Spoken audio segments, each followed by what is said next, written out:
Saludos cordiales y una feliz tarde para todos desde el departamento de La Guajira, Barrancas, la tierra amable de Colombia. Carlos Ucate y el Miura, la voz del Caribe colombiano, para el programa Siempre Venezuela, Venezuela Siempre.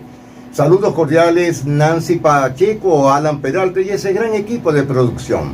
Bueno, hoy tenemos a un buen amigo, un amigo periodista, presidente de la asociación Salto Ángel. Se trata de el colega Andrés Boscán. Bienvenido al programa Siempre Venezuela, Venezuela Siempre, Andrés. Muchas gracias por la invitación y por el espacio, Carlos.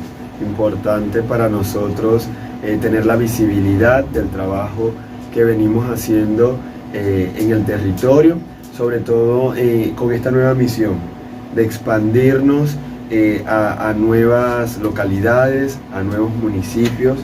Hasta la fecha veníamos trabajando solo en la zona norte de La Guajira, Riohacha, Maicao, Uribia, también por la misma dinámica del fenómeno migratorio venezolano en el departamento, que está mayormente asentado en esta zona, pero que curiosamente por un ejercicio y un análisis que hemos venido haciendo, nos estamos dando cuenta de que el sur de La Guajira también está acogiendo a una buena cantidad de población migrante y que es necesario empezar a dar respuesta a estos territorios, a poder afianzar los procesos de integración de esta población a las comunidades de acogida, de brindarles esa mano amiga en situaciones de emergencia, en poder lograr la regularización, que creo que es el primer paso que hay que dar para subsanar tantas problemáticas y tantos desafíos en materia de derechos humanos que tenemos con la migración venezolana en el hemisferio, y que a su vez podamos integrar a la institucionalidad del Estado,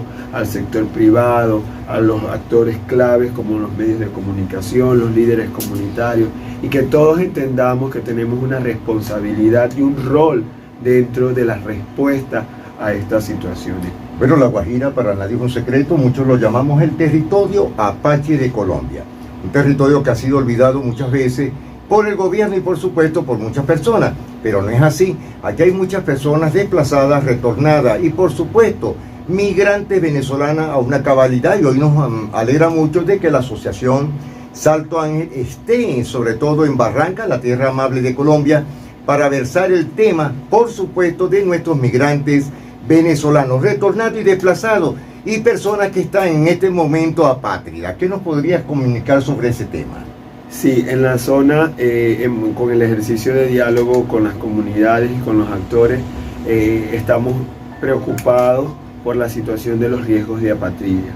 Nos encontramos con casos de niños que no han sido presentados de manera legal, que no tienen una partida de nacimiento. En este caso, en Colombia se emite un registro civil, que no se ha establecido cuál es su condición de nacionalidad.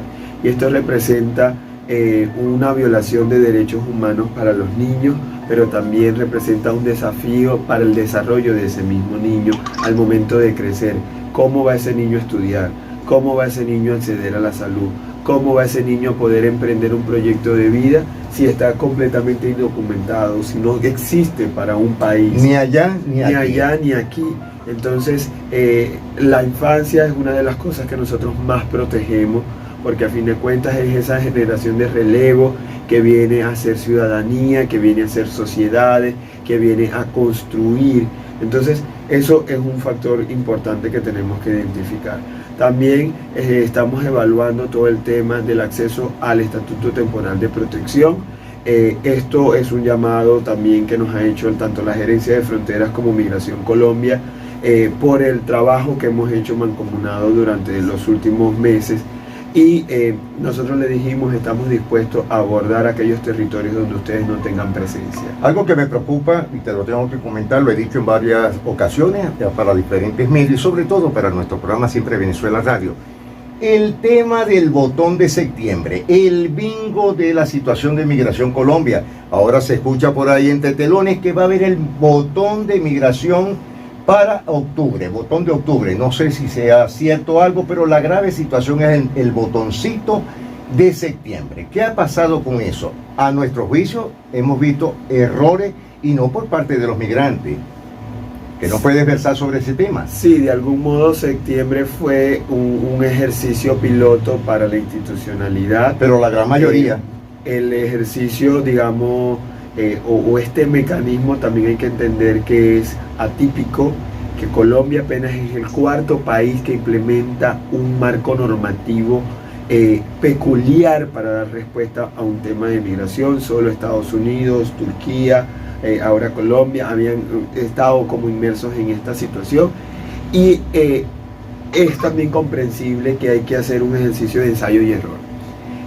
Por eso es también hacerle un llamado a la migración venezolana a que tenga también paciencia, porque hay que ponernos también del lado de los funcionarios. Pero en muchos casos, Andrés, sí, migración ha llamado a hacer varias veces la biometría a diferentes personajes, sí, tanto en Bogotá, en La Guajira, en el Magdalena, el Cesar. Grave situación, porque no han sido una o dos veces, han sido hasta 3 veces que los han llamado. Sí, es un tema bastante grave en el sentido de que estar convocando tantas veces a una persona para que vuelva a hacer el mismo proceso cuando la propaganda que se vendió era que iba a ser un proceso rápido y eficiente, pues deja mucho que desear. Pero para eso estamos también nosotros como organización, identificando esos casos, apoyando, articulando. Es entendible, y hay que entender, migración en este momento solo tiene presencia en 3 municipios del departamento, que son Riohacha, Maicao y Fonseca. Sabemos que trasladarse a los municipios para la población migrante ya representa un desafío, porque no es solo perder un día de trabajo para ir a hacer un trámite y no comer al final de la noche, sino, y los costos de los pasajes, sino el costo del pasaje. Y si se va la luz, porque ha ocurrido que se va el servicio, o se cae la plataforma de migración, que se ha venido cayendo toda esta semana. Ahorita estamos también como en un proceso de contingencia con la plataforma. Sabíamos que esto iba a ocurrir, porque siempre en los últimos momentos de una política. Tenemos 15 días a partir de hoy para que culmine este proceso. 15 días para que culmine el proceso y para que la población migrante venezolana que haya ingresado al país antes del 31 de enero del 2021 pueda regularizar su condición. Andrés, una pregunta. ¿Crees tú que es posible que el gobierno nacional, la Cancillería, haya o vaya a hacer una prórroga para seguir adelantando esta situación? Porque el migrante venezolano, por A o por B, va a seguir entrando al país, pero ahora con otras diferencias normativas. Eso es algo de lo que nos está preocupando a los que trabajamos con la situación migrante. Sí, efectivamente, desde que se emitió la normativa del estatuto, una de nuestras preguntas hacia la institucionalidad fue efectivamente cómo van a quedar aquellos migrantes que hayan entrado de manera irregular, por trocha, por vías verdes, al país luego de esta fecha que se estableció. El Estado colombiano aún no ha definido una estrategia a seguir. Sí, sabemos que, y esa fue una de nuestras principales preocupaciones al momento de la emisión de la normativa, de preguntarle al Estado qué va a ocurrir con aquellos migrantes venezolanos que ingresen de manera irregularidad luego de esta fecha. Aún no hemos tenido una respuesta. Confiamos en que la solidaridad y la apertura que ha tenido Colombia hacia la población migrante viabilice una segunda fase quizás de este estatuto. Hay una flexibilización para el caso venezolano. Sí, solo que hay que entender algo. El gobierno que ha emitido esta resolución tiene ya también una fecha límite, y la decisión no está en ello. No. La decisión está porque en el nuevo el gobierno. estatuto no es decreto. El estatuto todavía no es de algún modo una ley aprobada por el Congreso, que eso es lo que la haría universal y absoluta.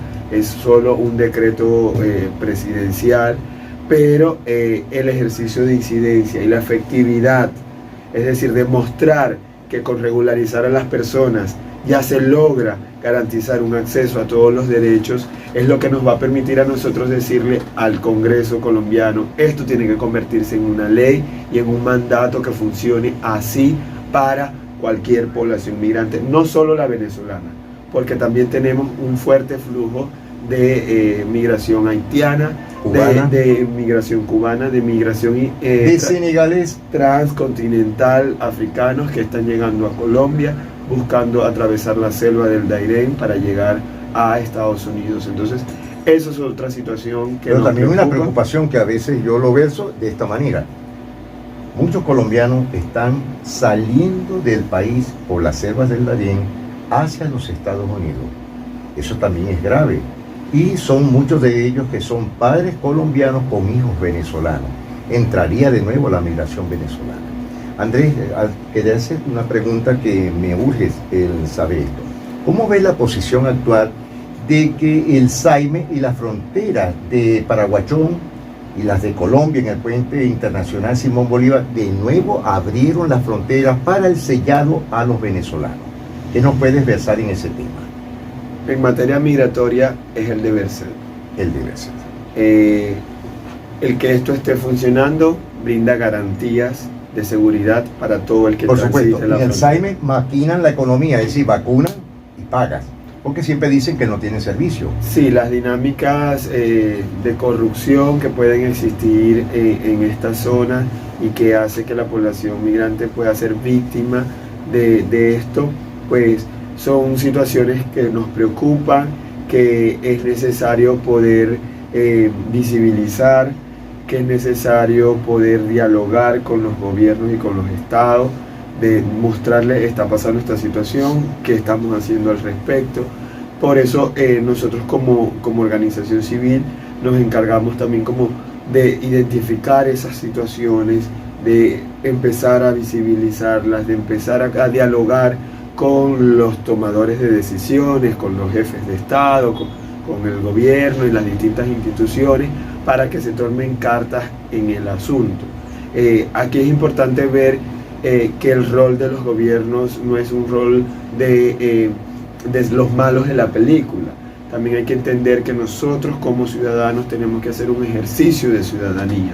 Hay que tener cultura ciudadana, porque para exigir derechos también debemos de cumplir con unos deberes.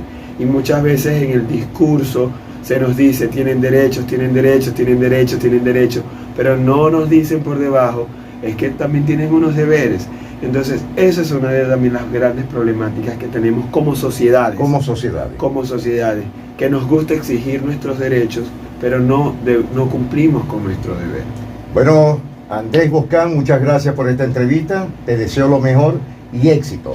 Bueno, señores, nos estamos despidiendo a esta hora. Carlos Ucategui, la voz del Caribe colombiano para el programa Siempre Venezuela, Venezuela Siempre. Y les deseo un happy weekend.